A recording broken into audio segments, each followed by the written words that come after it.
अस्सलाम वालेकुम। Programme embassy road में खुश आमदीद। नाज़रीन, आज हमारे इस प्रोग्राम में पाकिस्तान में ऑस्ट्रेलिया की हाई कमिश्नर मेहमान ख़ुसूसी हैं, वो हमारी मेहमान हैं। हम उनसे गुफ्तगू करेंगे पाकिस्तान और ऑस्ट्रेलिया के बाहमी ताल्लुक़ात के हवाले से।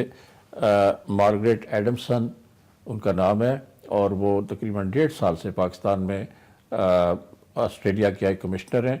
हम उनसे ये इस्तफ़सार करेंगे कि पाकिस्तान और ऑस्ट्रेलिया के ताल्लुक़ात जो हैं वो किस निगाह से उनको देखती हैं, मुस्तक़बिल में उनके जहन में क्या खाका है कि पाकिस्तान और ऑस्ट्रेलिया को एक दूसरे के करीब लाया जाए।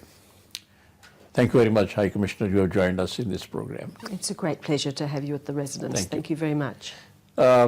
Pakistan and Australia, they're friendly countries, and since the establishment of their diplomatic relations, do you think that the relations have moved forward? We have enhanced our relations, and are you satisfied with the status of these relations? I would say yes, indeed. We are one of the first countries, I believe, to have established diplomatic relations with Pakistan, going all the way back to now, 70 years, as it were. So we were there in Karachi at the outset, and have been at Pakistan's side ever since. So I would say it's a long-standing relationship, and indeed, in the case of some of our interactions, it goes back beyond the establishment of Pakistan as an independent Beyond nation. 40s, even 47. Absolutely. I mean, in terms of cricket tours, Yes. I visited the small museum at the Gymkhana in Lahore and seen an Australian cricket team there touring very early on. I believe it was even during the 1930s. And we've had an officer at the Quetta Staff College all the way back to 1910, and that's a pretty continuous, process of having someone attached at a senior level to that college. Yes, but yes, sports is one tool which you could use to promote relations between Pakistan and Australia, but in other realms of life, other spheres of life, like for instance, economy is very important, trade is very important. Yes. Do you have any plan to enhance or to boost relations between the two countries in these two areas? Well, you're certainly correct in that regard. And indeed, when Foreign Minister Bishop was visiting Pakistan in 2015, which was just before my own arrival, she noted indeed that this was one area of work for both of our countries to do, and so that was very much agreed.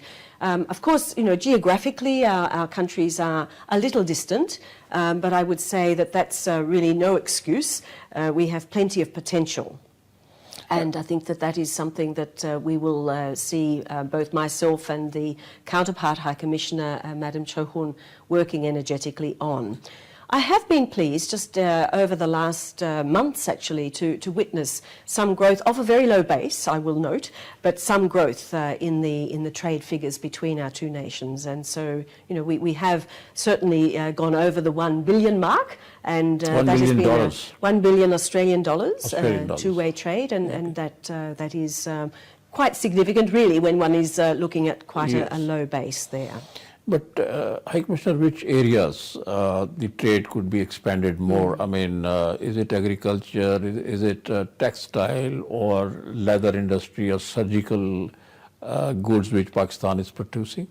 Well, all of those things you mentioned are possibilities. I mean, we have quite a long-standing relationship in terms of, you mentioned surgical equipment from, no doubt, Sialkot, some of the textile exports, which are really quite signature exports also for Pakistan. They find their way to Australia. And from our side, we see commodities, for example, certainly in the lentils, also in the wheat areas. These have been the staples, if you like, of the bilateral trade relationship. But I think there's potential in some of the other areas of a contemporary, you know, trading relationship, beyond just commodities, but also into services in particular. And here we are seeing really quite good growth in the area of education services from Australia. There are many thousands of Pakistani students yes, studying in Australia, and that of course has other dividends as well. But then too, we are seeing consultancies being purchased from Australia in the areas of agricultural expertise, mining expertise, water expertise as well. So these are all areas that I see as quite prospective as Pakistan's own economic development takes off. Talking about education, as you have mentioned, thousands of Pakistanis are pursuing Yes. higher education in Australia. There could be expansion in that field. I mean, more students could go, or there are some impediments and constraints. Well, the impediments or constraints, certainly in terms of privately funded, self-funded students, the only constraint is that they satisfy visa requirements, and that would be the case of Australian students coming also to Pakistan. You have your own visa requirements. And indeed, I suppose in terms of their own financial circumstances, if they choose to study off their own account. And at the moment, we see really continuing growth. I think Australia is quite a popular destination. Yes. And for, shall we say, people who contemplate studying abroad, it's a very affordable location as well for undertaking studies. So currently, I think the figure is something like 16,000 Pakistani students are studying in Australia. And on top of that, as a long-standing element of our aid program to Pakistan, and that is a very long-standing program of support for Pakistan's development. We've been offering scholarships ever since the Colombo Plan got underway, and this was a regional program of scholarships which dates back to the 1950s. So every year we are sending Pakistani scholars out to do master's programs in Australia. So how many of them, if you have any figures, come back to Pakistan after attaining degrees, master's degree or other higher education degrees, and they come back to Pakistan and serve their own country? Indeed. Well, in the case of the scholarship holders, it is a requirement actually that they come back at the end of their studies, because they are selected on the basis of their potential contribution as future leaders in their fields to contribute to Pakistan's development. I mean, that goes part and parcel, of course, of an aid program. In the case of privately funded, self-funded students, certainly again, the vast majority are coming back to Pakistan. And indeed, if they wish to stay in Australia, well, then it's an entirely different visa, obviously, as well. So all I can say, I don't have exact figures that it's a totally 100%, but definitely it's very, very much in the high 90s of the proportions that would be coming back, simply because they have their background, their careers, their families are often here as well. So they're not normally seeing it as a migration route, shall we say. This recruitment, I mean, the students who go to Australia for studies, are they selected by a Higher Education Commission, or it done jointly by the High Commission and the Higher Education Commission of Pakistan? I was going to note that there is this other stream. When it comes to the Australian aid program offered scholarships, you may have seen we are now advertising for next year, actually. The advertisements are out for the Australia Awards, and we also have what are called Endeavour Awards. And those are offered, and we are going through a merit-based process and selecting those for the universities in Australia based on acceptance by the universities in Australia as well. They have to have achieved master's entry access to their university of choice, and then they apply for the actual award. But the Higher Education Commission also, as you rightly say, it has its own set of scholarships. And what I've been delighted over the 18 months that I've been here so far is to see that there have been some partnerships developed between the Higher Education Commission and a number of Australian universities directly offering PhD as well as master's programs for HEC scholarship awardees. So that's that whole different stream, if you like, which is outside of the Australian aid program, but is a funded stream for scholars to go and study in Australian universities as well. Australian aid program caters to which kind of students or which category of students in the field of education?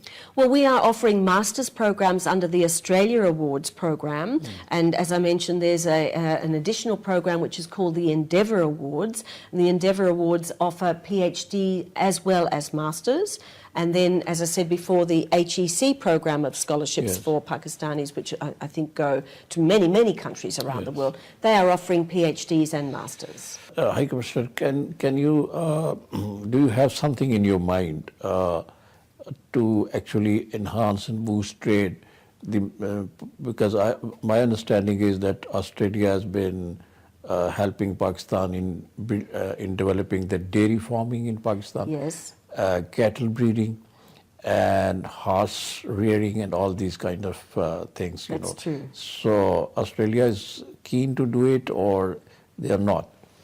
Oh, most definitely we are keen to do it. I mean, it's a delight actually to go out and visit the dairy farms, and I'm about to go and visit another one in Sindh, and I've visited a dairy farm close in Punjab? to, yes indeed, close to Lahore, and been to the so-called milking parlour to see the Australian genetic cows. As I understand, this is a continually growing number of animals. It's close to 100,000 or so of cows that are here, dairy cows, that is.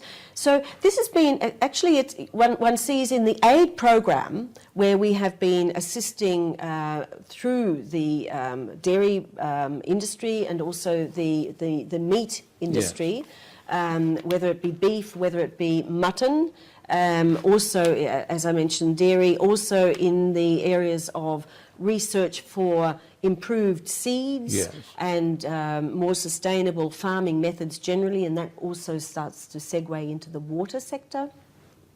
We worked for 10 years with the mango value chain. We take a value chain approach. And so this is, as it were, there's a research partnership between our countries. There's the aid program seeking to assist with lifting people out of poverty and increasing the success of Pakistan's own exports. So all in the interests of engaging private sector growth in Pakistan.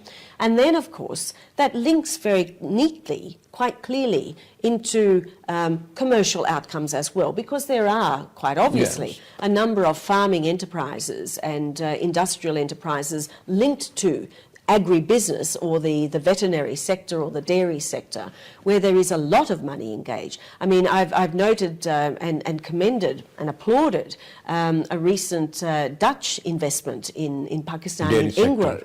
Yes. Where we have seen that has been, I think, a very clear signal internationally that there are very good investments available here in Pakistan on a commercial level. So this is the kind of vision that I see, is that Australian expertise, Australian equipment, Australian livestock, Australian products generally, and in terms of products, I also would include consultancies and education. These are all Australian products, so to speak, that are available on a commercial basis as well. Hi, Commissioner, you visited the dairy farms in Punjab, and you intend to do another one in Sindh. Yes. What is your evaluation? I mean, scientifically speaking, are dairy farms are of international standard, or they lack amenities or facilities that are required to be on international level? I think that one sees a range of levels in practice in Pakistan, and indeed that has been the case in the past in Australia, where you see large-scale enterprises, and then sometimes you see what we call cooperatives, which can be medium size or even small size, joining together to form a so-called dairy cooperative. The ones that I have visited so far in Pakistan have been at the larger scale level, and really state of the art. and they have been using, and they are in very close contact with Australian expertise. They talk to each other, they visit each other, and so, you know, the best of Australian experience in successful dairy farming is being drawn upon in that regard, and we certainly anticipate seeing similarly in the beef and mutton sector as well as we move into that new phase. But of course, I mean, there's a huge array of medium and right down to really tiny enterprises, or even on a family level, where people are commercially producing milk through their few animals and delivering or having collected the milk for channeling through into that's right, into the overall dairy supply. I mean, I understand Pakistan is right up in the top 5 globally of dairy countries in the world. So one doesn't have to do too much math to imagine with an overarchingly efficient and modern dairy sector in Pakistan, what an important global player Pakistan can be just in the dairy sector, let alone in the beef sector as well. Okay. Commissioner, thank you. We'll take a short break and then we'll continue this discussion. नाज़रीन, एक मुख्तसर break लेते हैं. Break से वापसी के बाद हम पाकिस्तान में ऑस्ट्रेलिया के हाई कमिश्नर से मज़ीद गुफ्तगू करेंगे. वो हमें बता रही हैं पाकिस्तान में डेयरी फार्मिंग में ऑस्ट्रेलिया की बहुत इम्कानात हैं मदद के, और पाकिस्तान में वो डेयरी फार्मिंग की तारीफ़ कर रही हैं, और वो कह रही हैं कि इस शोबे में पाकिस्तान काफ़ी आगे बढ़ चुका है और 5वां नंबर है उसका. बैक हमारी गुफ्तगू जारी है पाकिस्तान में ऑस्ट्रेलिया के हाई कमिश्नर से. उनसे हम पाकिस्तान और ऑस्ट्रेलिया के बाहमी ताल्लुकात पे बातचीत कर रहे हैं. High commissioner, the other area you mentioned is water. Water is very important for Pakistan. Some experts believe that Pakistan is not using the water potential it has to use it for agriculture purposes or to producing hydropower. What's your take? Pakistan and Australia have been working together actually as collaborative research partners since the 1980s on water issues. And it's precisely because, like Pakistan, Australia also has very serious water issues. And like Pakistan, Australia is also a federation. So we have a lot of devolved powers out to what we call states. And so there is that similar experience both in terms of water needs, but also in terms of our governance approaches.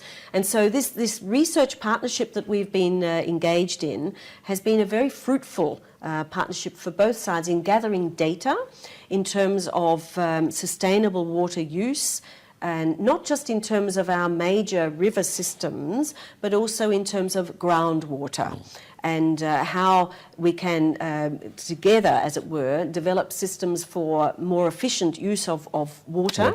Conserving water, and of course, as you note, it's not just agriculture, it's also industry, it's also our cities and towns, and it's also, of course, the environment. You know, the environment, you know, the natural environment does also need water. There's always scope for improvement, and I think that what we are seeing is an increasing alertness to the need, as I said, for effective communication, education, implementation of, shall we say, more modern methods where they are needed. Agriculture is another field that Pakistan is focusing on, and we have state-of-the-art research organization like Pakistan Agriculture Research Council, National Agriculture Research Center, etc. So are you satisfied with the level of research that is being conducted in these organizations? Have you been able to visit them? I have visited on a number of occasions, and also to the key academic institutions, because once again with our research partnership, just as in water, also with agriculture.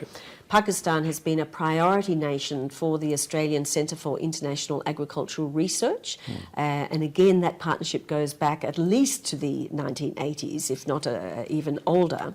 And so there's a very strong relationship with, for example, the Faisalabad University of Agriculture. Absolutely, and also in Lahore, there is a very strong linkage. They have links also to Multan.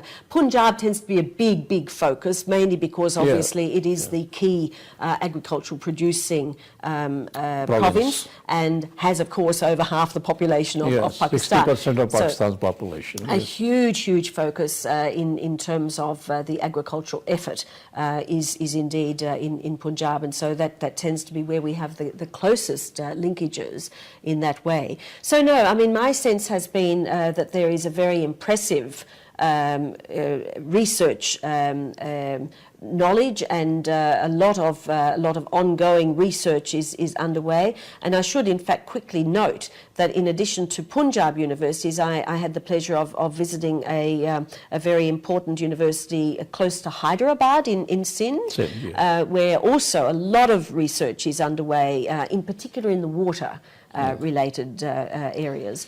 So my sense is that there is excellent research underway. I've recently actually had the great pleasure of meeting some young women scientists who have also spent some time on short course research and training in Australia.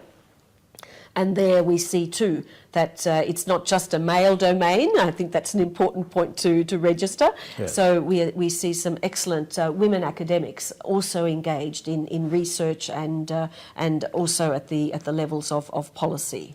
Pakistan has produced some varieties of wheat to grow more wheat in Pakistan, and rice as well. Yes, and cotton. Cotton too. But is Australia ready to work with, in collaboration with Pakistani agriculture research centers to introduce new varieties so that we are able to enhance the wheat and cotton and rice production in Pakistan?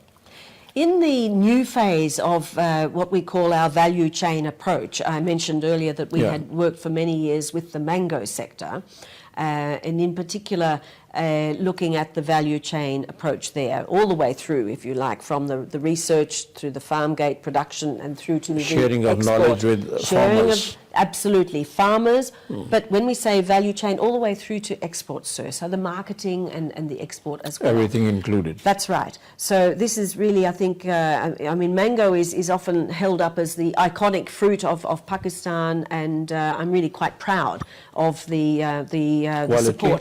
support that Australia has provided to improved quality production and reliability of production of quality mangoes for the market, including for export. In the commodities you mention, I'm delighted to note that we are, through the Better Cotton Initiative, we have recently agreed to provide assistance for the Pakistan cotton sector, and my understanding is that something in excess of 200,000 Pakistani farmers are going to be assisted under this particular partnership, which involves, you know, it's got a number of partners in it, but the Better Cotton Initiative is an international partnership involving a number of brands. You know, some of the key brands that are purchasing cotton textiles and products across the entire, globe. And very important that Pakistan be part of all of this, because in terms of the purchasing protocols, so they need to have, again, quality, reliability, good credentials in terms of the bio and environmental aspects of it. So the Australian role in all of this is going to be through bringing Australian expertise in cotton production, and that again goes to efficient cotton production through varietals, but also the water usage, the whole approach. Yes. So that is Australia's cotton expertise coming into Pakistan as part of that initiative. Under our value chain approach as well, we are working with Pakistan coming into the new phase on so-called high-value vegetables and including lentils. So lentils is another area Yes. where we are moving in to provide assistance. We have been considering some assistance in the rice area as well. That's been a topic of conversation. In the wheat sector, I would need to check with my people as to whether there are any conversations underway in that sector.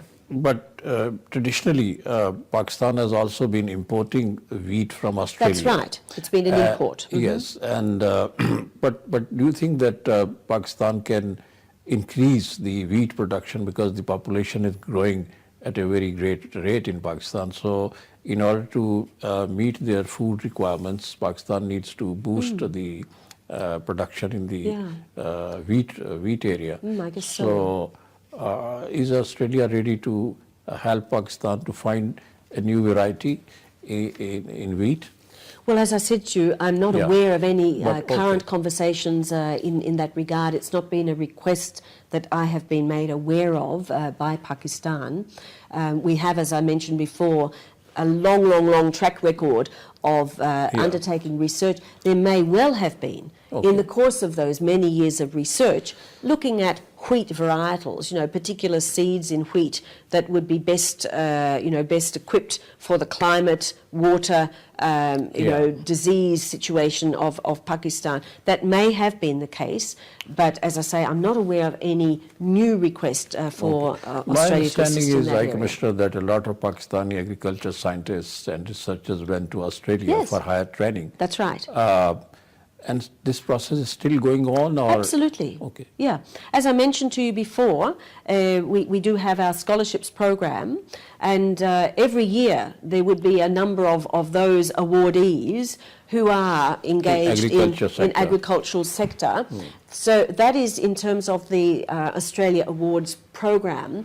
But in addition to that, under the actual headings of our aid program in the agricultural sector, aid program in the water sector. Okay. Training is attached to that. Okay. And so I mentioned to you the young women scientists. They went out under that particular program as an example. And I'm delighted to note, for example, when I visited the Faisalabad Agricultural University, and indeed in Lahore too, just a few months ago, I met a number of alumni who are now on faculty, having studied in Australia. Yes. And so it's very much a two-way process. Sometimes they come back into their universities, sometimes they are recruited into the universities as a result of their studies in Australia. So it's quite a dynamic process, and they maintain, as members of an alumni, we do have an Australian alumni association in Pakistan, plus also many of these alumni belong to their own university alumni. You know what I mean? So on a number of levels they maintain those links, those contacts, research contacts, professional contacts. I was sure sometime back Australia used to help Pakistan in beekeeping form. Oh, really? This one I'm not aware of. Yeah, What I can say is that the honey in your country and the honey in my country, they are both very high quality, because I enjoy honey a lot, and I've been enjoying. In fact, I think I tasted in Pakistan not so long ago honey that tasted very like eucalyptus honey, and of course that's an Australian tree. Back to this water issue, you said that Australia is also a federation. Yes. And faced with water problems like Pakistan. We have established an organization, IRSA, Indus River, distribution system for water. Yes. So you have some arrangement in Australia on this pattern? We certainly do, and that's one of the areas where we share experience. So it's not just a matter of collecting statistical data about water flows. We are also looking at each other's experience as federations, as we need to look at how our different provinces or states cooperate with each other in the sharing of water. So in Australia we have what is called the Murray-Darling Basin Authority, because the Murray-Darling Basin, that is Australia's Indus. And Okay. our agriculture Your Indus. fundamentally relies on the Murray-Darling, just as you rely fundamentally on the Indus. Yeah, but do the dispute arise among the various states there? In the past, most certainly, Yes. and often one of our favourite stories, actually, and it was, you know how you sometimes have what we call a light bulb moment, Yes. where you really finally realise you must, go forward with perhaps a more sophisticated or consensual way. We got to the point in Australia where we had actually over-allocated Okay. all the water of the Murray-Darling, and so quite clearly this just could not be sustained. Yes. And so that was our light bulb moment, whereby we realised across all of the states involved, equivalent to your provinces, that we needed to work together to create a system, just distribution of water. just distribution of water. Yes. So that has been Australia's experience, and I have to say to you, it's not particularly a long experience, because this light bulb moment only arose over Once only. well, it only came within the last decade, is what I'm saying to you, because up until then we had serious disputes between our different states, and that was the situation. And so I think when you have a federation,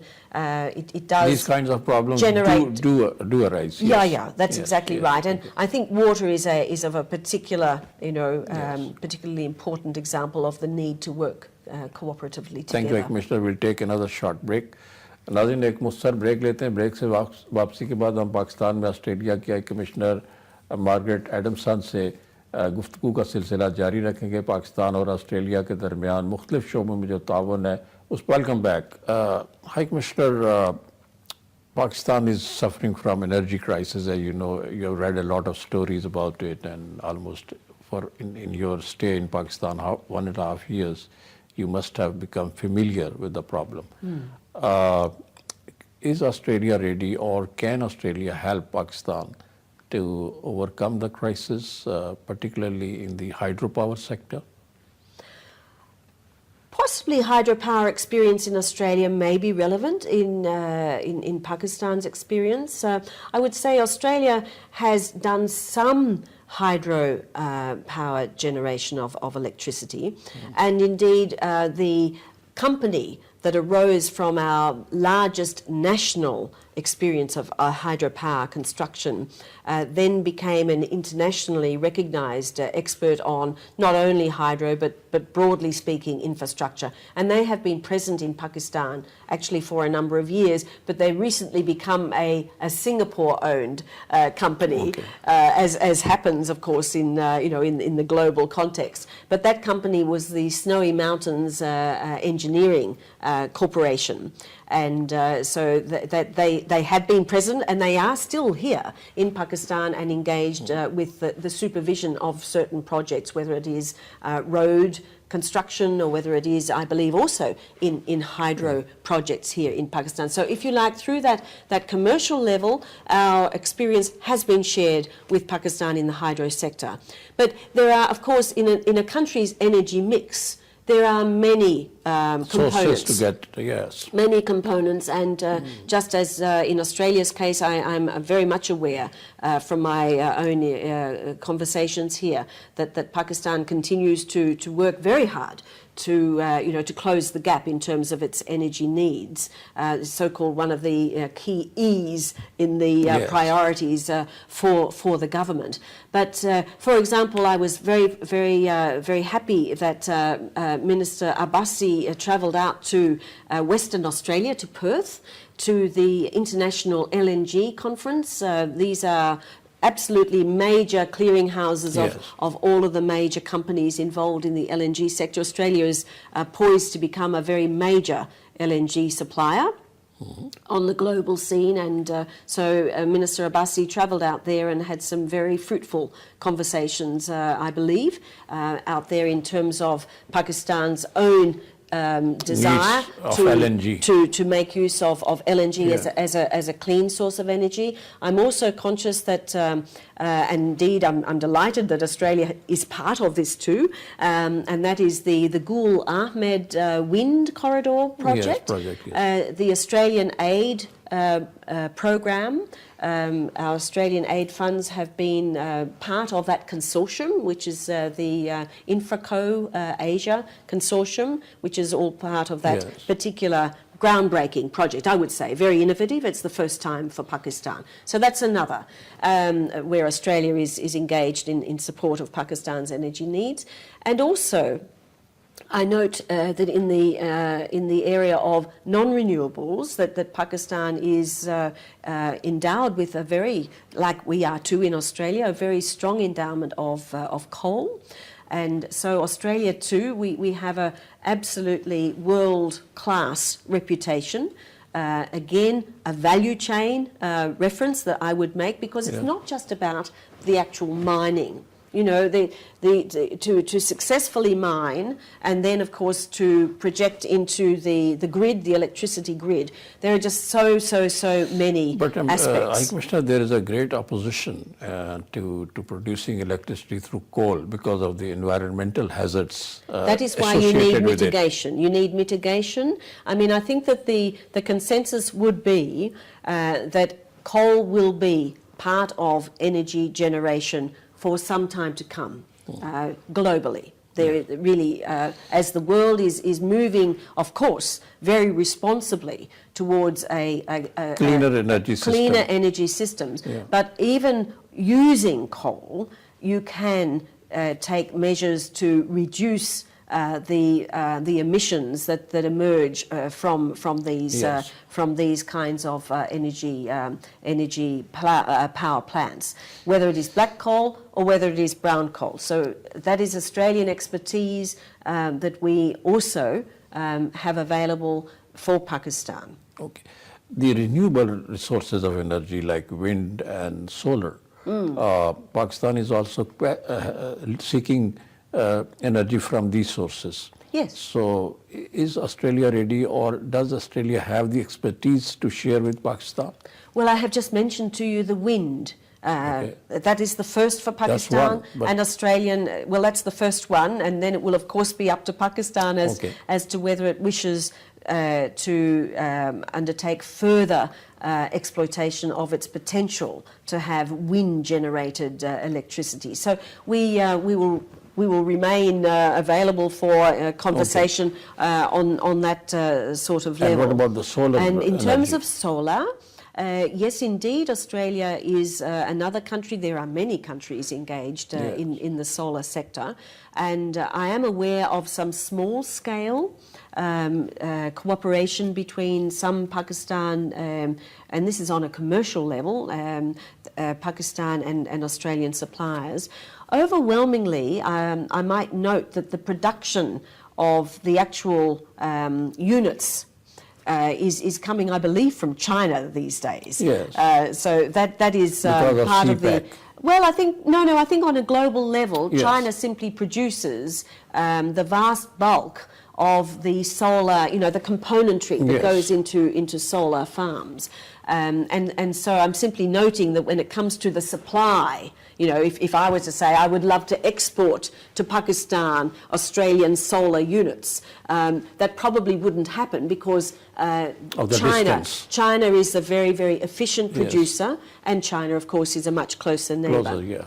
So when it comes to research, there may be some opportunity for some further interaction between our two countries in the area of solar power. So what's your take on CPEC, China-Pakistan Economic Corridor? It's in discussion, and many regional countries are ready to become a part of CPEC. What's your own take on this? Well, I think that any package of investment is very welcome. I mean, investment to attract investment from any source for any country is of course a competitive thing, and I think that Pakistan has of course a very welcome injection of considerable investment from China. Yes. So I think that globally we are welcoming the opportunity that is there for Pakistan infrastructure to take advantage of this investment, because it's not only as it were investment that comes in from a particular source and then helps to build that infrastructure, but once the improved infrastructure is there, then of course that lifts the overall economy to a higher level, yes, and potentially makes Pakistan a more attractive investment destination for a whole array of companies from a whole array of other countries as well. So to, as it were, to spread the basket of investors, and that's a very positive potential, I think. The other thing about CPEC, of course, is that it has the potential to connect Pakistan with the regional countries better as with well. the region. Yes. And as I have become aware, that Pakistan's own current connectivity with its region, and indeed the region as a whole, is one of the least connected Yes. in the world. So the dividend, the economic dividend of having stronger regional connectivity is a no-brainer. Yes. So we are very, very encouraging of that process as well. And indeed, through our aid program, we are supporting the World Bank's provision of expertise to the Pakistan government. We are funding that project in terms of building the connectivity of Pakistan to other economies of the region. Mr. I'll now move on to another another question, which is related to global terrorism. And Pakistan has suffered a lot because of this terrorism. How Pakistan, Australia can cooperate to fight this menace of terrorism? Well, Pakistan and Australia, as I mentioned earlier on, we have a connection to Pakistan in terms of our relationship on security issues, going all the way back to having senior army personnel attend the Quetta Staff College. We also have always, for many, many years now, had a senior defence person attached to the National Defence University, NDU.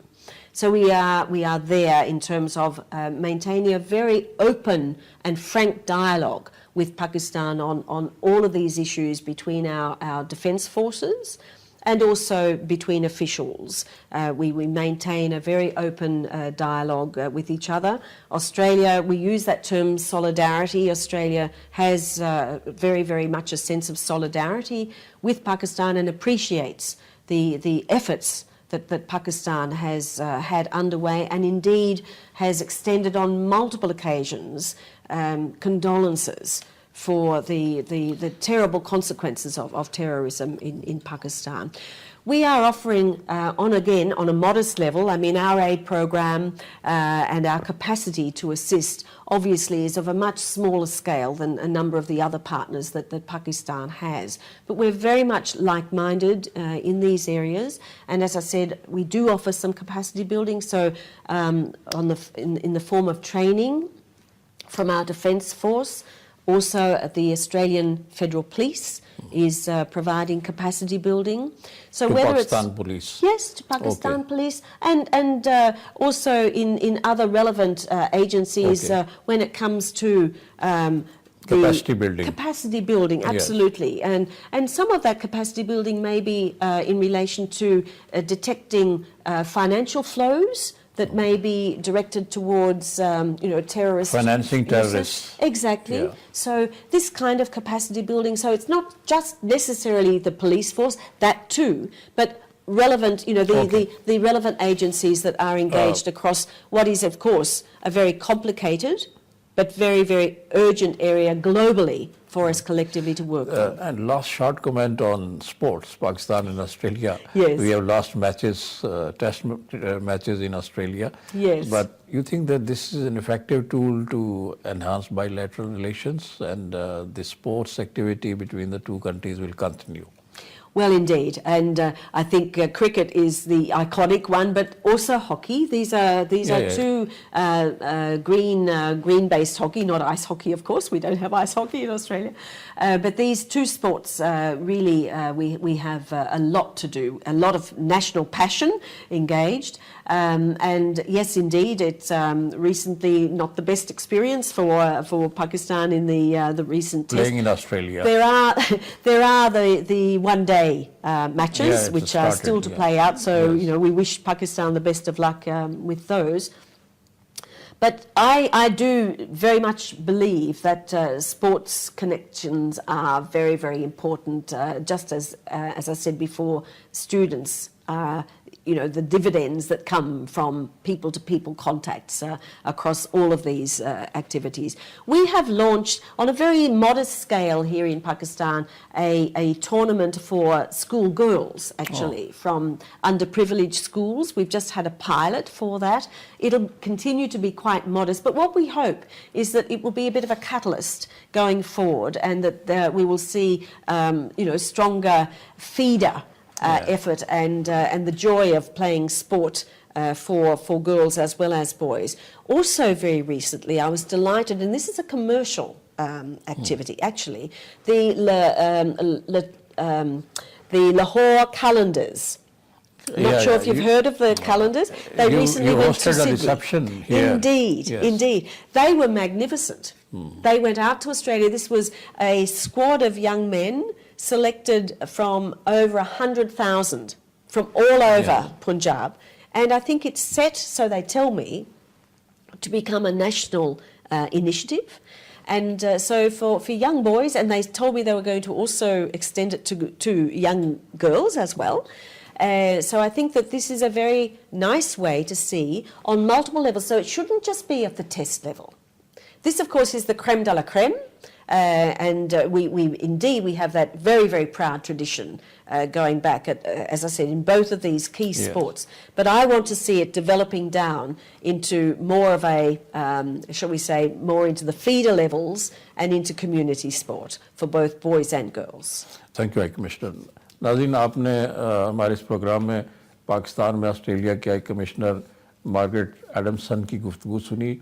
उन्होंने पाकिस्तान और Australia के बाहमी ताल्लुकात की एक तारीख़ दी है। उनका कहना है कि पाकिस्तान और ऑस्ट्रेलिया के ताल्लुकात की तारीख़ पाकिस्तान के क़याम से पहले से शुरू होती है, और अब तक पाकिस्तान और ऑस्ट्रेलिया के दरमियान ताउन जो है वो जारी है और जारी रहेगा। उन्होंने कहा कि बताया कि ज़राअत के शोबे में और इसके अलावा दूसरे तमाम शोबों में दोनों मुल्कों में ताउन जो है उसमें वसअत आ रही है, और ऑस्ट्रेलिया पाकिस्तान की इन शोबों में मदद कर रहा है, ख़ास तौर पर ज़राअत के शोबे में, डेयरी फार्मिंग में।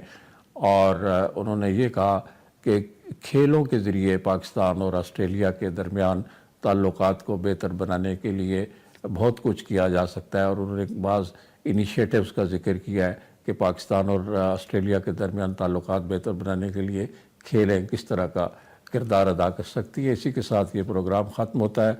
जावेद सिद्दीक़ को इजाज़त दीजिए। खुदा हाफ़िज़। Thank you very much, High Commissioner.